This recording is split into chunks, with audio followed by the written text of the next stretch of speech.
दशक से देश की सत्ता संभाल रही बीजेपी को सत्ता से बेदखल करने का सपना कुछ राजनीतिक पार्टियों ने देखा और नतीजा निकला 28 दलों का इंडी गठबंधन, जो लगातार चाय पर चर्चा करने के लिए साथ में जुटते तो हैं, लेकिन ये नहीं समझ पा रहे हैं कि कौन सी पार्टी किस राज्य में कितनी सीटों पर चुनाव लड़ेगी। इसी पर जब कांग्रेस अध्यक्ष से सवाल पूछा गया तो उन्होंने सवालों को कौन बनेगा करोड़पति जैसा बता दिया। हमारा काम न्याय दिलाना है और न्याय दिलाने के लिए सीटों की गिनती नहीं होती। जिस एरिया से जाना, लोगों को जागृत करना, लोगों को ये बताना ये सरकार क्या कर रही है, ये अपना काम है। वोट देना लेना वो लोगों के, वोटरों के दिल की बात है। तो हम जो जा रहे हैं लोगों को बताने के लिए जा रहे हैं, उनके दुख और दर्द को उठाने के लिए जा रहे हैं। 24 की सियासी डगर विपक्ष के लिए कांटों भरी है। जीत के लिए जिस इच्छा शक्ति की दरकार है वो फिलहाल इंडी गठबंधन में दूर दूर तक दिख नहीं रही। फिलहाल सबसे बड़ी चुनौती है कि चेहरे पर खींचतान जारी, संयोजक के नाम पर फैसला नहीं, सीट बंटवारा अब तक तय नहीं, कॉमन मिनिमम प्रोग्राम तय नहीं, अब भी कई मुद्दों पर आपसी मतभेद। यानी ये कहा जाए कि बीजेपी को चुनौती देने की बजाय आपसी खींचतान से गठबंधन के सपनों पर पानी फिरता दिख रहा है तो गलत नहीं होगा। कुछ यही सवाल चिराग पासवान उठा रहे हैं।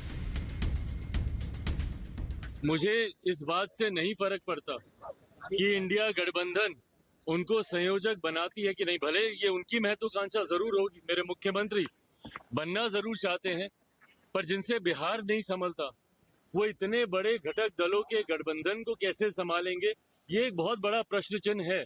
और संभवतः यही कारण होगा कि जो दूसरे घटक दल के नेता भी हैं वो भी उन्हें ये जिम्मेदारी नहीं दे रहे। ये महज कुछ राज्यों की बात है। इससे पहले अरविंद केजरीवाल की पार्टी कांग्रेस को इतिहास की पार्टी बता चुकी है, तो कांग्रेस आम आदमी पार्टी को तिहाड़ी पार्टी बता चुकी है। पिछले कुछ दिनों बंगाल में टीएमसी ने कांग्रेस को बीजेपी की दलाल तक कह दिया था, तो महाराष्ट्र कांग्रेस ने उद्धव की पार्टी को खत्म होती पार्टी बता दिया था। जाहिर है जहां इतने मतभेद हो, अंतर्द्वंद हो, वहां सिर्फ फुटबॉल तो होना ही है। Bureau report, Republic Bharat.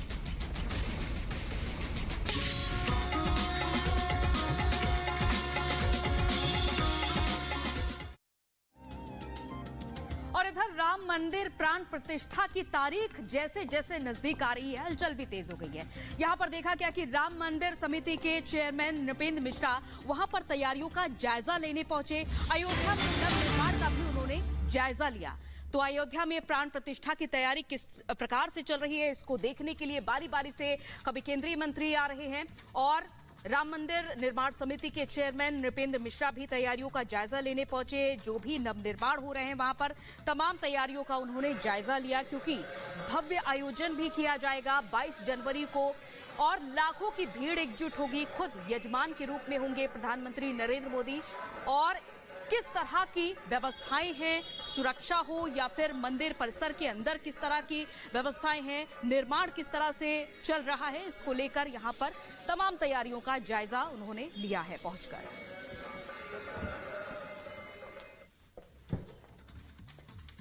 Ramlala की प्राण प्रतिष्ठा की तारीख जैसे जैसे करीब आती जा रही है, उसी गति से इस शुभ घड़ी पर सियासत भी तेज होती जा रही है। बीजेपी को घेरने के चक्कर में इंडी और बाकी विपक्ष के नेता विवादास्पद बयान दे रहे हैं।